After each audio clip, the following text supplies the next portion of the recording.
يا أيها الذين آمنوا أنفقوا مما رزقناكم من قبل أن يأتي يوم لا بيع فيه ولا خلة ولا شفاعة والكافرون هم الظالمون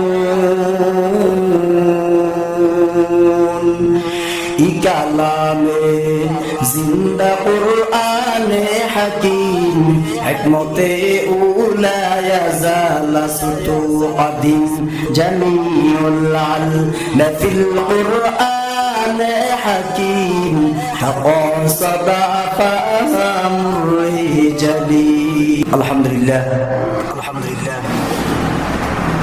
সূরা বাকারার একখানা আয়াতে কারিমা তেলাওয়াত করেছি।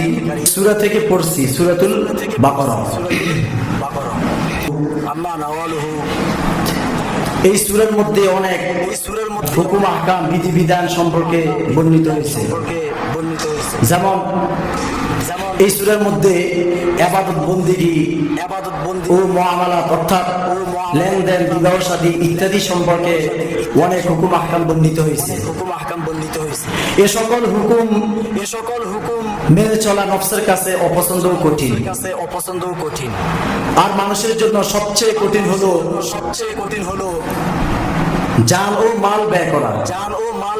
কি জান ও মাল কি করা? ব্যয় করা সবচেয়ে কঠিন। আল্লাহ তাআলার আহকামের অধিকাংশই হয় জান সম্পর্কে, না হয় মাল সম্পর্কে। অথচ এই জান মালের মহব্বতেই বান্দা গুনাহে লিপ্ত হয়। বলতে গেলে এই জান মালের ভালোবাসা সকল গুনাহের মূল, এবং এই ভালোবাসা থেকে, এই জান মালের ভালোবাসা থেকে মুক্তি সকল নেক কাজ সহজসাধ্য হওয়ার উপায়। সুবহানাল্লাহ। তা আমি যে আয়াতটা তেলাওয়াত করছি সেই আয়াতটা হলো আল্লাহ তাআলা বলেন, ইয়া আইয়ুহাল্লাযীনা আমানু আনফিকু মিম্মা রাযাকনাকুম মিন ক্বাবলি আন ইয়াতিয়া ইয়াউমুল লা বাইউন ফীহি ওয়ালা খুল্লাতুন ওয়ালা শাফাআহ ওয়াল কাফিরুনা হুমুজ যালিমুন। আল্লাহ তাআলা ঈমানদারদেরকে ডাক দিয়ে বলতেছেন। কাদেরকে? তোমরা যারা কি ঈমান এনেছো, তোমরা কি করো? আনফিকু, খরচ করো, দান করো, ব্যয় করো। মিম্মা রাযাকনাকুম, তা থেকে যা আমি তোমাদেরকে রিজিক দিয়েছি, যা আমি তোমাদেরকে কি দিয়েছি? রিজিক দান করছি। তা থেকে তোমরা কি করো? ব্যয় করো, খরচ করো। সেদিন আসার পূর্বে, কোন দিন? মিন ক্বাবলি আন ইয়াতিয়া, সেদিন আসার পূর্বে, ইয়াউমুল লা বাইউন, যেদিন থাকবে না কোনো ক্রয় বিক্রয়, থাকবে না ওলা খুল্লাহ, কোনো বন্ধুত্ব, ওলা শাফাআহ, আর না থাকবে কোনো শাফায়াত। সেদিন আসার পূর্বে তোমরা কি করো? ব্যয় করো, খরচ করো। এটা কার কথা? স্বয়ং আল্লাহ জাল্লা জালালুহু আম্মা নাওয়ালুহু তার কথা। রাসূল সাল্লাল্লাহু আলাইহি ওয়াসাল্লাম একটা হাদিস, দানশীল সম্পর্কে একটা হাদিস, ইবনে মাজাহ হাদিসটা হলো 242, সহিহ ইবনে খুজাইমা 2490 নং হাদিস। عن أبي هريرة رضي الله تعالى عنه قال قال رسول الله صلى الله عليه وسلم إن مما يلحق المؤمن من عمله وحسناته بعد موته علما علمه ونشره وولدا صالحا تركه ومصحفا ورثه أو مسجدا بناه أو بيتا لابن السبيل بناه أو نهرا أجراه أو صدقة أخرجها من ماله في صحته وحياته يلحقه من بعد موته। আবু হুরায়রা রাদিয়াল্লাহু তাআলা আনহু কর্তৃক বর্ণিত, রাসূলুল্লাহ সাল্লাল্লাহু আলাইহি ওয়াসাল্লাম বলেন, মৃত্যুর পর মুমিনের সঙ্গে যেসব আমল যুক্ত হবে সেগুলোর অন্যতম হচ্ছে ইলম, যা সে অন্যকে শিক্ষা দিয়েছে, যার প্রচার প্রসার সে করেছে, এবং মূল্যবান সন্তান যা রেখে গিয়েছে, কোরআন যার সে উত্তরাধিকারী বানিয়েছে, এবং যে মসজিদ বানাইছে, এবং যে মুসাফিরদের আশ্রয় কেন্দ্র নির্মাণ করেছে, এবং যে মানুষের চলার জন্য ব্যবস্থা করার জন্য রোড ঘাট, নদী নালা, খাল বিল খনন করে গেছে, এবং মাদ্রাসা তৈরি করে গেছে। মসজিদ মাদ্রাসা কি এগুলো নির্মাণ করে গেছে, এবং যার নিজ জীবদ্দশায় মানে জীবিত থাকাকালীন সুস্থতা থাকাকালীন সাদাকা অর্থাৎ দান সৎকার করে গেছে, মৃত্যুর পর এই আমলগুলা তার কি সৎকার জারি হিসেবে তার সাথে যুক্ত হবে। সে দুনিয়াতে থাকবে না, একটা মসজিদ বানায় গেছে, সে দুনিয়াতে থাকবে না। আব্দুল মুমিন হুজুর রাহমাতুল্লাহি আলাইহির মাদ্রাসায় একটা ঘর সে নির্মাণ করে গেছে। কাদের জন্য? যে ছাত্র ছাত্রীরা এখানে লেখাপড়া করবে, কোরআন শিখবে, হাদিস শিখবে, একটা মাদ্রাসা বানায় দিয়ে গেছে। কিংবা টয়লেট খানার দরজা ভাঙা একটা দরজা সে লাগাই দিয়ে গেছে। কিংবা মাদ্রাসার টিউবওয়েলের সমস্যা, জাতাতুলে পানি উঠে না, একটা টিউবওয়েলের ব্যবস্থা করে গেছে। কিংবা ফ্যানের সমস্যা, লাইটের সমস্যা, একটা ফ্যান একটা লাইট দিয়ে গেছে। কিংবা আপনার এই যে স্পিকার গুলোর সমস্যা, আজকে আপনারা দেখলেন যে বাচ্চাগুলো মাইক লিয়ে কতক্ষণ ভাবে একটা আওয়াজ আসে না, এরকম হয়েছে না? কেন হয়েছে? মাইক ভালো এই জন্য তো হয়েছে নাকি? মাইক খারাপ নেয়া বুঝে না, মাইক খারাপ হওয়ার কারণে তো এরকম হয়েছে। তো একটা মাইক যদি কেউ নিতে দান করে যে এখানে কোরআন পড়বে, আজান দিবে, তার আমল নামায় এগুলো যুক্ত হতে থাকবে। সুবহানাল্লাহ বলেন। তো এই জন্য দরকার আছে না নাই? হাদিসের দলিল সহ বললাম, কোরআনে কারিমের আয়াত বললাম, সূরাতুল বাকারার আয়াত। তারপরে যদি কেউ অস্বীকার করে, ঈমান থাকবে না। যে কিসের দান করবে? এরকম আছে অনেক মানুষ, মুসলিম মাদ্রাসায় দান করে লাভ নাই, ঈমান চলে গেছে গিয়ে দেখেন। যাই হোক, যে কথাটা বলতেছিলাম, অল্প কিছু কথা বলবো, এগুলো অনেক মৌলিক বিষয়, দরকার, প্রয়োজন, এই জন্য বলতেছি। কারণ একটা প্রতিষ্ঠান যত মানুষ যত জায়গায় যাক না কেন, যে প্রতিষ্ঠানে ঢুকো ওই প্রতিষ্ঠান করে এমনি হাওয়া দিয়ে বলে না, কথা কোন ঠিক কিনা? হাওয়া দ্বারা চলে, হাওয়া খাইয়া চলে না, হাওয়া দ্বারাও চলে না। তো ঠিক তেমনি ভাবে বেসরকারি মাদ্রাসাগুলোর নাম হলো কওমি মাদ্রাসা। কওম শব্দ অর্থ হলো জাতি, জাতির অর্থের উপরে পরিচালিত মাদ্রাসার নামকেই বলা হয় কওমি মাদ্রাসা। যে মাদ্রাসায় শিক্ষা দেওয়া হয় না গান বাজনা, যে মাদ্রাসায় শিক্ষা দেওয়া হয় না চুরি চামারি, যে মাদ্রাসায় শিক্ষা দেওয়া হয় না ফাইজলামি, যে মাদ্রাসায় শিক্ষা দেওয়া হয় না নর্তকী, যে মাদ্রাসায় শিক্ষা দেওয়া হয় না নাচ গান, যে মাদ্রাসায় শিক্ষা দেওয়া হয় না যত ধরনের অশালীন কাজ কারবার আছে, কথা বলেন ঠিক কিনা? এই মাদ্রাসায় শিক্ষা দেওয়া হয় ইলমে ওহীর জ্ঞান, এই মাদ্রাসায় শিক্ষা দেওয়া হয় সাহাবে আজমাইনদের অনুসরণ, এই মাদ্রাসায় শিক্ষা দেওয়া হয় স্বয়ং নবীজি সাল্লাল্লাহু আলাইহি ওয়াসাল্লামের সুন্নত তরিকায় চলা, এই মাদ্রাসায় শিক্ষা দেওয়া হয় কিভাবে আল্লাহকে রাজি খুশি করা। সুবহানাল্লাহ বলবেন না? তো এই সমস্ত জায়গায় দান করলে সওয়াব পাবেন না, পাবেন কোন জায়গায়? আজকে যদি আপনাদের মুদেরগঞ্জ, তারপরে এদিকে আরো কি বাজার জানি আছে, বিশাল বড় বাজার, জগৎপুর বাজার, এই কলেজ মাঠ, আমরা মাঝে মাঝে দেখি যে এই জায়গায় অমুক এক নর্তকীরে ভাড়া করে আনছে। নর্তকী বুঝেন তো? সন্তকেরা আছে যে ওই যে পোলাপান খুব খুশি, এই নাচ গান দেখার জন্য যখন ছান্দা উঠায়, সালাম দেয়, স্যার ওই জায়গায় তো আমরা একজন ম্যাডাম আসবে, টেলিভিশনে খুব ফাড়া লাগতেছে, ওখানে আমরা আনবো, ওখানে টাকা তো লাগে, টাকা তো আনা যায় না। বেটা তো মুস্কি একটা হাসি দিয়ে বলে, কি কর তাই নাকি? তো শুনো, আমি দিব, আমার একটা বাজেট আছে, তবে শর্ত হইল আমার চেয়ারটা যেন ম্যাডামের সামনে থাকে। নাউজুবিল্লাহ। বানায় করছি না, বানায় বলছি না, সত্য কথা বলছি, সত্য কথা। হাজি গাজী ইমানদার নিজেকে দাবি করে সে হজ করছে, উমরা করছে, নামের আগে পরে হাজি সাহেব, সে দান টাকা দিতেছে কোন জায়গায়? নর্তকী আসবে, আফা আইবো, আফারে কিছু খুশি করার জন্য এবং আফাকে দেখার জন্য চেয়ারটা সামনে আবেদন করছে। নাউজুবিল্লাহ বলেন। ওই কিসের হজ করছে, কিসের নামাজ পড়ে, সেজদা দেয় কারে? আল্লাহরে। এটা কোন রকম সেজদা দিল আর কি, মানে বুঝ দিলাম। আর মাদ্রাসায় ওই তখন কি করে বলে, একটা চেক নিয়ে যাও, 1 লাখ টাকা দিয়ে দিলাম, যাও 1 লাখ টাকা দিয়ে দিলাম, ফরক না স্যার। হেরা চিন্তা করলো, এই 1 লাখ টাকা যে বেড়া দিচ্ছে নিশ্চয় আরো আছে। স্যার ওইলো না তো, টাকা লাগবে 1 কোটি। কি কর? আচ্ছা যাও, এটা দেখবো না, তোমরা কাজ শুরু করো। কি করতে হবে আমার এটা কর। স্টেজ, প্যান্ডেল, মিউজিক, এগুলো খরচটা দিয়ে দেন। বলে কত আসে? আসে 6-7 লাখ তো আসে। 20 টাকা লেখেলা, 20 লাখ টাকা পাইয়া গেছে, আনবে কারে নর্তকীরে, দেখবে কি গান বাজনা, চোখের মধ্যে আল্লাহ সীসা ডালবে মইরালো, চোখের জন্য হইতেছে আইনুন নাজর, বেহায়া বেহায়া নির্লজ্জ। এদের নাচ গান দেখা মজা লো, দিলটারে শান্তি করো। আর যখন মসজিদ কিংবা কোনো মাদ্রাসাতে কোনো হুজুর যায়, আসসালামু আলাইকুম স্যার ভালো আছেন নি, উনি আগে হুজুরে দেখে কোফালের মধ্যে বস্তুগুলো এরকম বইটা যায়, আছে না নাই? কয় কি কি ব্যাপার, এই খরাইটা মৌলভীরা কি আর কোনো কাজ পাইছে না এখানে আসে, বলে কিনা? কয় কি আপনাদের ভিক্ষা করলে মাদ্রাসায় রাখছে? তো একটু আগে যারা টাকা তুললো অগরে যে ভিক্ষুক বললেন না, অগর সম্মানের সহিত নাস্তা পানি খাওয়াইলেন, আবার টাকাও দিয়ে দিলেন বান্ডিলের বান্ডিল।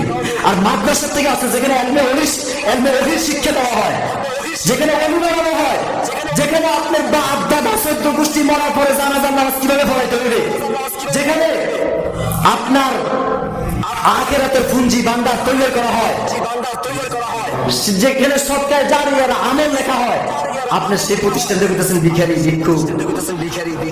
তারপরে কি করে, অনেকক্ষণ দোলাই মোলাই কইরা 500 টাকা লেখে। আর যদি একটু নিম্ন শ্রেণীর হয় 10 টাকা দেয়, 5 টাকা দেয়। আবার অনেকে হুজুর দেখেন দান দক্ষিণ আমি করি না, আমি হুজুরের সিনেমা লাগছে। আরে ওই সমস্ত হুজুরে পারে না, দান দক্ষিণ লাভ নাই। আর আমরা আপনার সাথে কয়জন ছাত্র, এই 2-3 জন ছাত্র এমন টেয়া দিতেছে, কয় কি কয় না।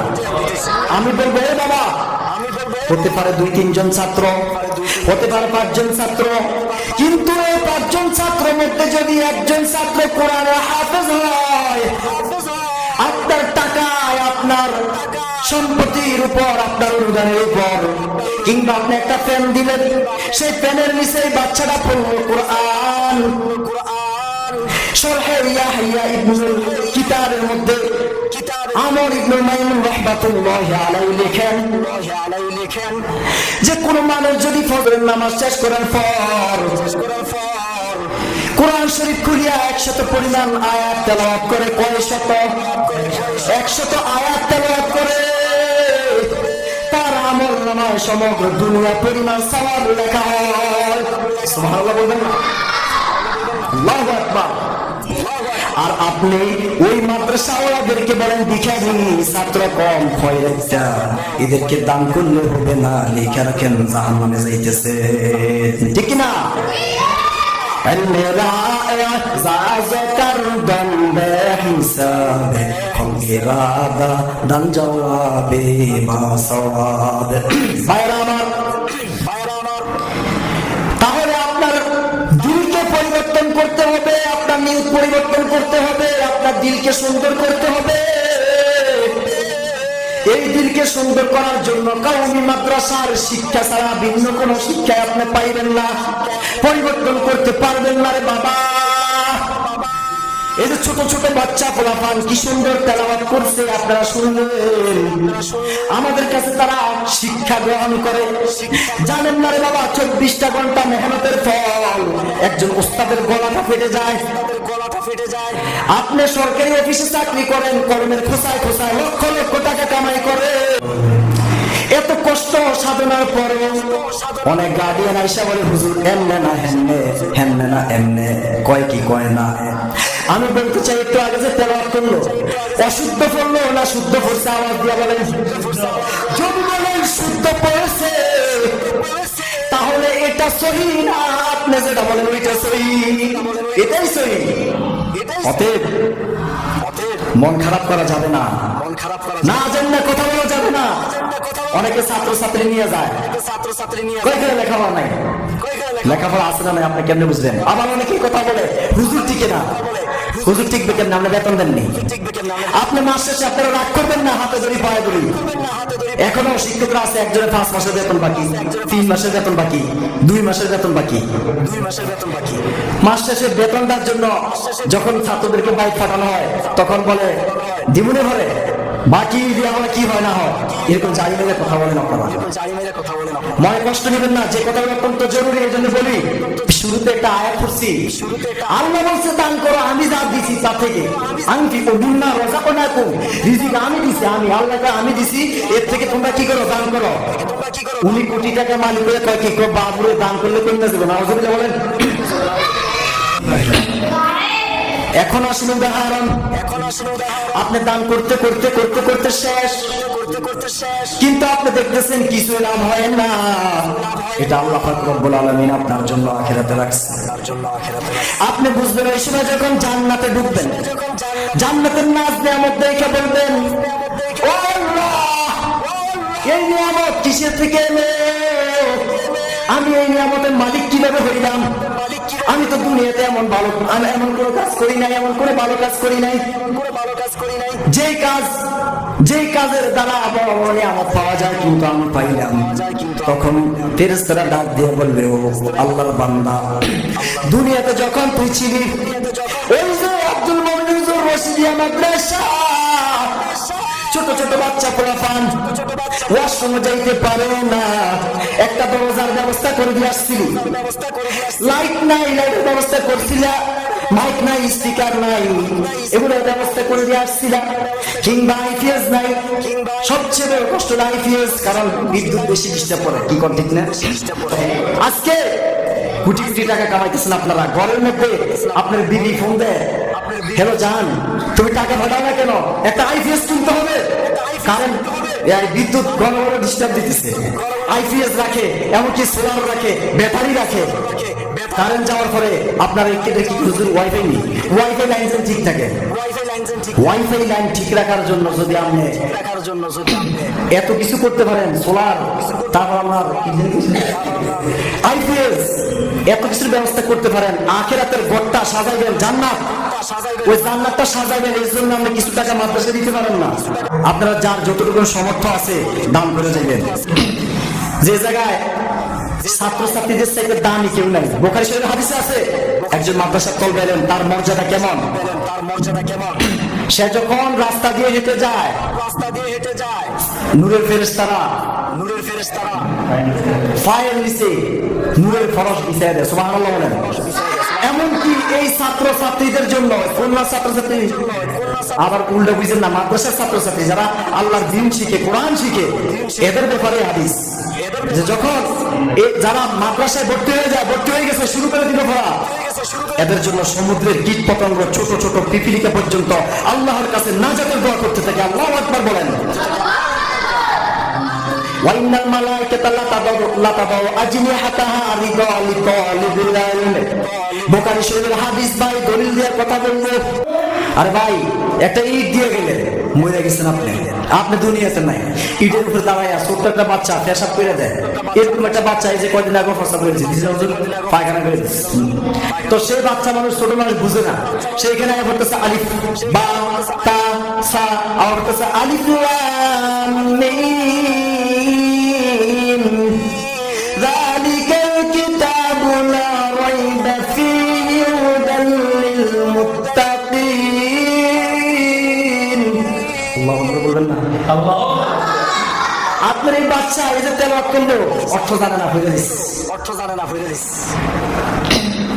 যে এটি এমন একটি কিতাব, এর মধ্যে কোনো কি নাই, সন্দেহ নাই, সে পড়তেছে। এই বাচ্চাটা পড়লো, একটা একটা হরফে 10টা করে নেকি তার আমলনামা দেওয়া হলো। এমনকি যে জায়গায় দাঁড়ায় পড়লো, ওই জায়গা যে দান করলো বা যে এই জায়গাটা পরিষ্কার যে রাখলো, তার আমলনামায় সওয়াব যাইতে থাকবে। সুবহানাল্লাহ বলেন।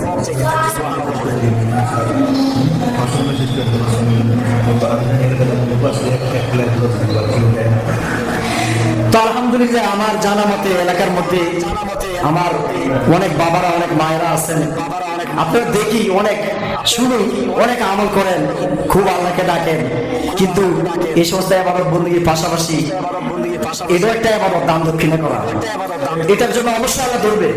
সর্বপ্রথম জিজ্ঞেস করা হবে, তুমি নিজে খাইছো কিনা? নিজে খায় না, আত্মাকে কষ্ট দেয়, এর জন্য শাস্তি হবে। এবং নিজে খাওয়ার পর নিজের পরিবার, পরিজন, আত্মীয় স্বজনকে দেওয়ার পর, নিকট আত্মীয়ের মধ্যে অনেকে এতিম অনাথ আছে, তাদেরকে দান দক্ষিণার ব্যাপারে কোরআনে অনেক আয়াত আছে। আমি ওদিকে যাইলাম না, সময় সংক্ষিপ্ত। কিন্তু আমার কথা হলো, এই গ্রামের মধ্যে এমন মানুষ আছে, আমার ভাইরা কষ্ট দিয়েন না, যে একজনে যদি চেষ্টা করে, ইচ্ছা করে, তাহলে তিনি 3 তালা ভবন করে দিতে পারেন। আচ্ছা আমি তো 3 তালা ভবন করার কথা বলতেছি না, অন্তত আপনি একটা কাজ করেন, এটা টয়লেট খানাগুলো ঠিক করে দিয়ে যান, টিউবওয়েলের ব্যবস্থা করে দিয়ে যান, একটা স্পিকার আইপিএস একটা ব্যবস্থা করে দিয়ে যান, যে কোনো একটা। আলহামদুলিল্লাহ আপনার এটা নাজাতের জরিয়া হয়ে যেতে পারে, এটা বিশ্বাস রাখবেন। আল্লাহ কোরআন আয়াত বললাম, আল্লাহ বলছে রাযাকনাকুম, যা আমি দিছি তা থেকে কি করো, দান করো। আল্লাহকে আমি যা দিছি তা থেকে দান করতে দিছি, আপনারটা না। আপনি যখন বলছেন আমার ভুল কথা, আমার আসলে একটা ঘটনা মনে পড়ে গেছে আর কি। এক লোক তার তিনটা ছেলে, 3 সন্তান, তো 3 লোকটা এত হারকিপটা, মানে আমল লাখ লাখ যাই করুক না কেন, কিন্তু দান দক্ষিণের ব্যাপারে খুবই অমনোযোগী।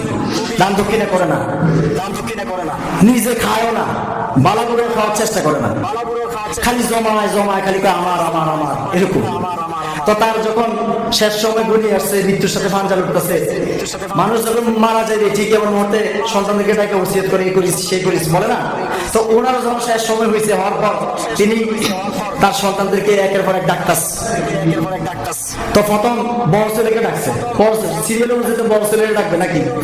বড় ছেলে এসে, বাবা আমি তো চলে যাবো, বাঁচতাম না, আমার তো সারা আয় হচ্ছে, তো এখন তুমি বলো বাবা, আমি যে সম্পদ গুলো রাইখে গেছি, আমি মরার পরে তুমি কি করবা?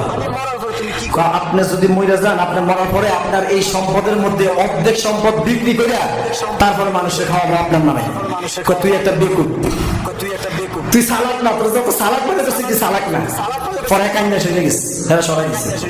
তারপরে দ্বিতীয় ছেলে ডাক দে, দ্বিতীয় ছেলে আসছে, তো এত শুনছে কান লাগায়া, বড় ভাই তো ফেল হয়ে গেছে। বড় ভাই কি হয়েছে? ফেল। বাপে প্রশ্ন করছে, আরে সে বেশি করে গেছে, আমি কম। তার জিজ্ঞেস, বাবা আমি মারা গেলে আমার সম্পদ কি করবা?